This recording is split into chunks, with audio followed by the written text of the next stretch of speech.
Bonjour à tous, j'espère que vous allez bien. C'est Francis et nous continuons dans notre série de formation Évangile et Mission et cette fois avec l'appendice B sur la formation de disciples. Alors, qu'est-ce que la formation de disciples? Nous avons un extrait ici du livre L'art et la science du discipulat de Neil Hart.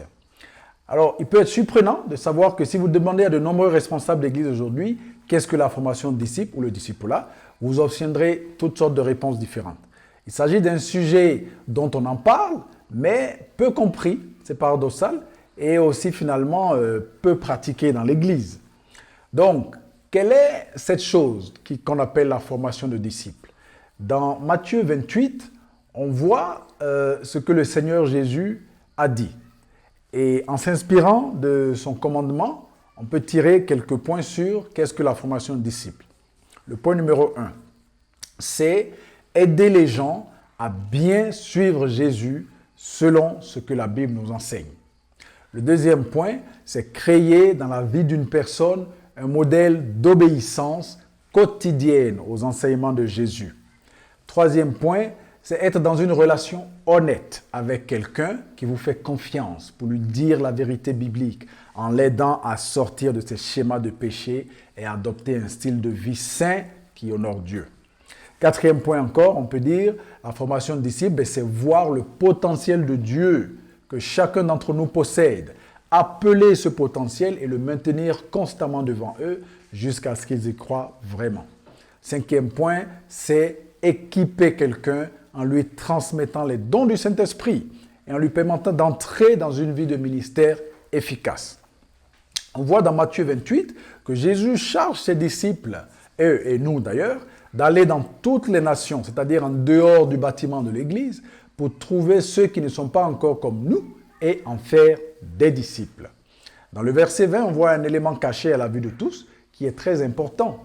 C'est que enseignez-leur à obéir à ce que je vous ai prescrit. Il semble que nous ayons surtout lu cela comme leur enseigner les commandements de Jésus. Mais l'Église primitive a pratiqué activement quelque chose que l'Église moderne ne fait pas aujourd'hui. Ce grand commandement, tel que Jésus voulait qu'il soit mis en pratique, c'est-à-dire faire des nations des disciples pour qu'elles obéissent à Jésus-Christ. L'addition semble être la meilleure solution dans un premier temps. Ça veut dire qu'on fait venir les gens dans l'église, on va en ajouter. Mais nous voyons que les résultats, lorsque l'église se remplit, c'est pas ce que le Seigneur Jésus attendait de ses disciples. Si nous reproduisons dans les autres, comme Jésus l'a voulu, ce que lui a fait, eh bien, même si ça prend du temps sur 3 ou 4 ans, il en résultera des personnes qui sont vraiment enracinées et qui font des disciples à leur tour et qui portent du fruit. Voici donc 5 principes clés pour un discipulat ou pour une formation de disciples qui transforme la vie. Premier point, un style de vie intentionnel. Les faiseurs de disciples efficaces ont toujours 2 ou 3 personnes qu'ils forment. Et c'est intentionnel, oui. Ça n'arrive pas par hasard. Ça veut dire qu'ils prient, ils demandent à Dieu, ils choisissent des personnes dans lesquelles ils vont investir. Et c'est plus que cela, c'est vraiment un style de vie. Ça veut dire que ça fait partie de leur façon de vivre. Que vous soyez sur le marché ou en mission, que vous travaillez dans une ONG, ou vous soyez pasteur d'une église, ou que vous ayez des personnes autour de vous qui ont besoin d'être discipulées. Le modèle que Jésus nous a montré est qu'il a choisi intentionnellement des personnes et leur a demandé de le suivre. Vous devriez en faire de même. Donc, priez et demandez à Dieu de vous montrer 2 ou 3 personnes, puis approchez-les et demandez-leur si elles aimeraient faire un bout de chemin avec vous en suivant Jésus. Dites-leur que vous n'êtes pas parfait et que vous pouvez vous tromper aussi, mais que vous êtes sincère et que vous allez grandir dans votre relation avec Jésus. Vous serez surpris de voir combien de personnes seront honorées que vous leur ayez demandé. Allez-y, essayez et vous verrez. Soyez prêts à vivre une grande partie de votre vie en toute transparence avec ces personnes-là. C'est ainsi que vous aurez les meilleures occasions de former des disciples. Devenez donc un faiseur de disciples intentionnel.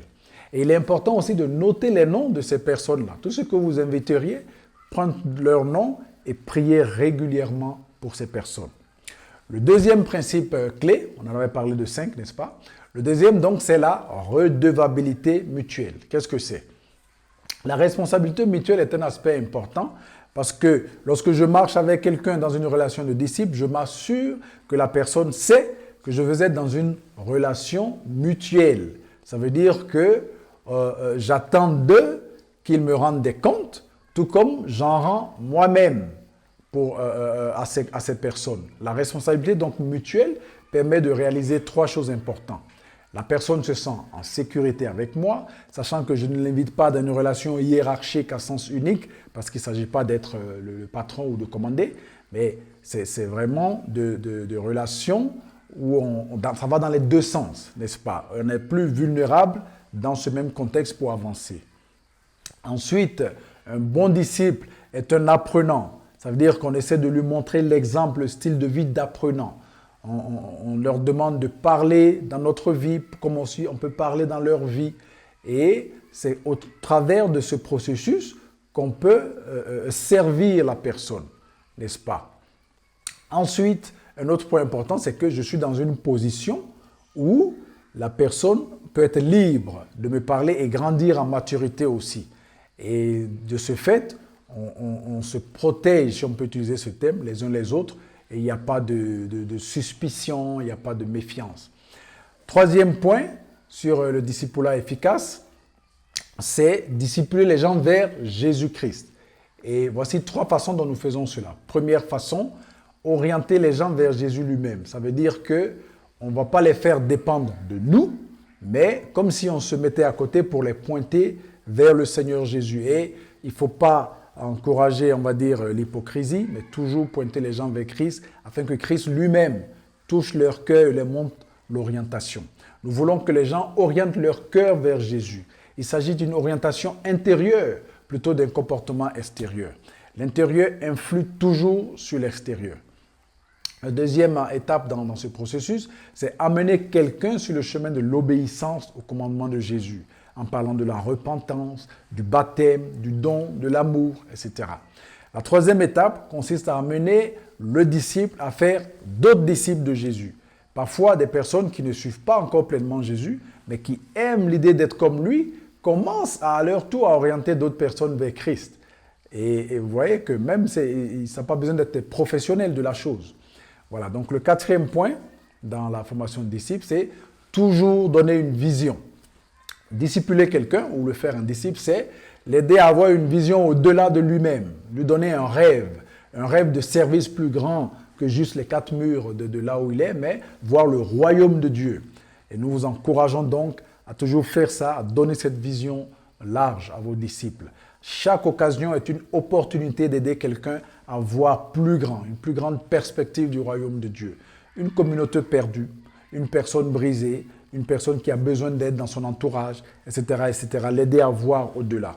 Donc un groupe de personnes, ou même des gens non atteints qui n'ont pas encore entendu, cette personne pourrait vouloir prier pour elle, pourrait vouloir faire quelque chose, ou bien vouloir apporter la guérison à ceux qui en souffrent à ceux qui souffrent dans son entourage.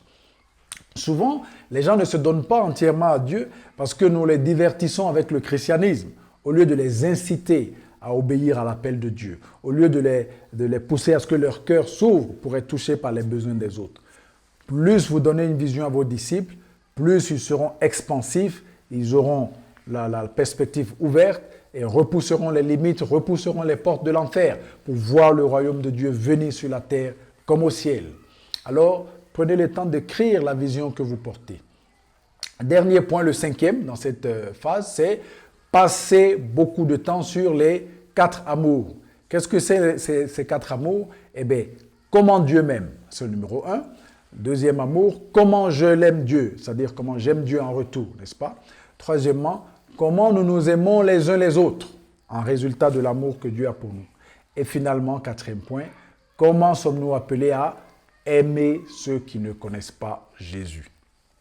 Donc, enseigner à quelqu'un l'amour de Dieu pour lui règle les problèmes d'identité. Ça lui donne une base solide pour la vie et les relations.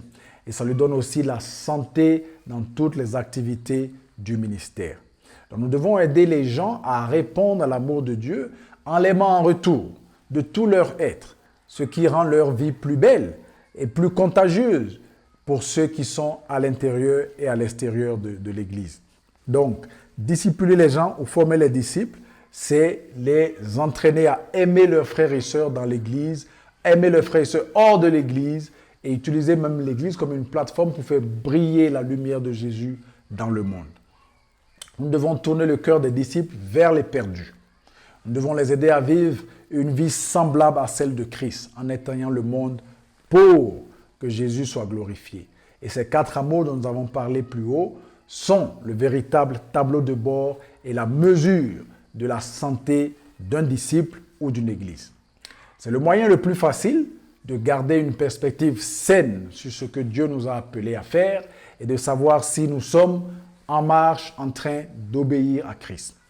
Maintenant, je vais vous parler d'un outil qu'on appelle les groupes de découverte. Les groupes de découverte, c'est l'une des meilleures façons d'appliquer les Écritures à la vie des gens et de les aider à approfondir et à entendre Dieu leur parler à eux-mêmes. Le groupe de découverte est différent d'une étude biblique conventionnelle parce qu'il y a 3 aspects fondamentaux. Le groupe de découverte, premièrement, permet d'attirer les pré-croyants ou même les non-croyants, des gens qui n'ont pas vraiment une base biblique. Et c'est pour ça que ça s'appelle groupe de découverte, n'est-ce pas? Et ensuite, ça permet aussi de les approcher, pas avec un enseignement, mais c'est un espace pour qu'ils puissent écouter ce que Dieu a à dire à partir de sa parole et d'écouter aussi le Saint-Esprit. Troisièmement, le groupe de découverte met l'accent sur l'application d'une vérité. Commence à petit mettre l'accent sur l'obéissance dans la vie des gens. Et il est important de noter que ce n'est pas un système légaliste ou un environnement rempli comment on va dire ça, de surveillance, mais c'est tout simplement un cadre où nous célébrons les petits pas d'obéissance, où les gens peuvent grandir. Et même quand quelqu'un échoue et n'arrive pas, ben on l'encourage et on l'encourage à réessayer encore. Donc les groupes de découverte, c'est un moyen essentiel pour les nouveaux disciples d'apprendre à suivre Jésus sans jamais avoir l'impression que la barre est trop haute pour eux et que ça, c'est pas pour eux, vous voyez. La plupart d'entre nous, même les disciples de Jésus d'ailleurs, il faut quelques années pour apprendre et à tâtonner et faire quelques erreurs en apprenant avant d'arriver à mettre ces choses en pratique. Donc nous allons vous parler maintenant des étapes d'un groupe de découverte et comment ça se déroule. Le groupe de découverte se déroule en 3 parties. Et la première partie s'appelle « Regarder en arrière ». La deuxième partie « Regarder en haut ». Et la troisième « Regarder en avant ». Première partie, regarder en arrière. Il s'agit de la reconnaissance. On va faire le tour du groupe ou de la salle et demander à chaque personne de dire une chose pour laquelle il est reconnaissant. Pour les nouveaux, il s'agit peut-être de quelque chose de très simple, mais en réalité, il s'agit d'encourager les gens à voir qu'est-ce que Dieu fait dans leur vie, quelque chose de positif. Et on peut aussi toujours finir par donner une vision pour atteindre ceux qui ne connaissent pas Jésus. La deuxième partie, qui s'appelle « Regarder en haut », il s'agit en fait d'ouvrir la parole de Dieu. Dans les contextes où les gens ne savent pas lire, on va raconter une histoire de la Bible ou une parabole, mais si possible, il s'agit de ne pas faire trop long et que la personne qui anime le groupe, qu'on appelle le facilitateur, choisit un texte qui correspond à le thème ou le message qu'on voulait enseigner ces jours-là. Donc tout le monde va lire si possible, ou sinon quelqu'un lit, les autres écoutent, mais après ils vont redire dans leurs mots. C'est un excellent moyen d'encourager une bonne compréhension. Ça fait réfléchir les gens. On peut accorder 1 minute de silence par exemple dans le groupe, et puis chacun réfléchit à ça. Et après, il y a des questions pour faire participer les gens. Par exemple, qu'est-ce qu'on apprend sur Dieu? Qu'est-ce qu'on apprend sur l'homme? Et puis finalement, qu'est-ce qu'on peut obéir? Qu'est-ce qu'on peut mettre en pratique dans ce passage?